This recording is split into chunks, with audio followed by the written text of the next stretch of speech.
on how big it is, it could be, it could take longer or shorter. But I mean, breaking it down into just the primal parts could take, 20 minutes. But then actually making stuff out of it can take, up to 3 months if you're curing and making sausages and hams and things like that. Yes. I love pork. Ribs or hot links.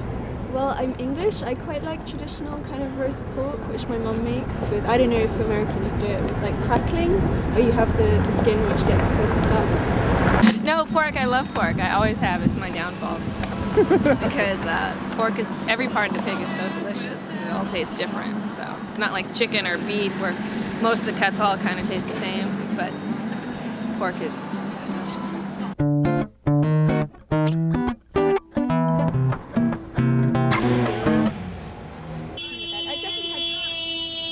Here, I guess. You know what? I know it's foul and I actually don't even care, but maybe it comes from like right there. Probably the ass, because it's the grossest part of the pig and it's the tastiest part. So, you know what I mean? I say if you're gonna eat animal, eat every part of the animal. I mean, the whole pig's great, Head cheese is delicious. Ham, delicious. Bacon, sausage, pork chops, Saratoga roast. Every part of the pig is phenomenal if cooked properly. So. This is a typical, just a roaster style size pig. This thing is about 80 pounds right here. They do come completely eviscerated here. So they're split just through the belly. So inside here are your tenderloins run right here. Your spine runs here.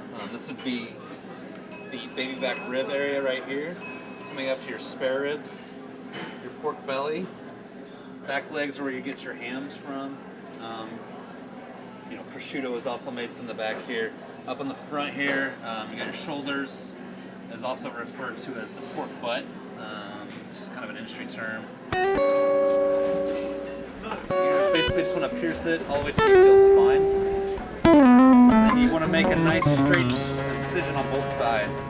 That way when you do use the saw that you get a nice straight cut. And you just want to pull your legs back and kind of just gently cut right through the... And that's it. Back here's the jowl of the pig. This is where you would make some guanciale from.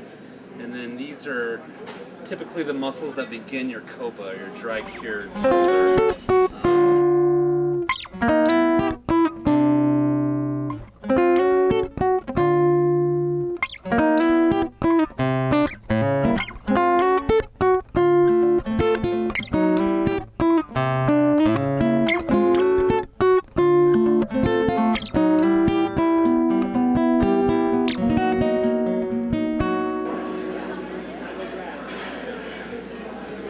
Right through the middle of it, so you're not wasting anything. Your baby back ribs essentially run right about here. Your spare ribs being down here. This is your diaphragm, also known as skirt steak and beef. And this is what they make your bacon. Your pancetta gets made out of this. And this part here, a nice loin roast, your pork chop. If you were going to cure this, you can make, the Italians call it lunza.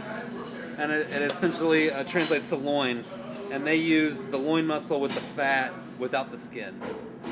The Spanish would call it lomo, and that would be completely boneless, just the loin, no fat, completely cleaned up. I consider myself an artisanal producer of charcuterie. So basically it entails limited production, hands-on, no factory, not some massive factory pumping out thousands and thousands of pounds of meat. That's what artisan meat is. Yeah, I mean, the idea of not eating things that have chemicals in them, I think, is really important. So I try to eat organic food. Just trust your butcher. Trust where you're getting your sausages from. Take what your butcher tells you for the truth. if you don't feel like you can trust that person, then I wouldn't go there. I'd find somewhere else to go. Definitely, because it's important to me to know where the meat came from and how it was treated, because I feel like if it's been treated poorly, then it's probably not going to taste very good. And also environmentally and economically, I don't think that it's viable for us to continue to farm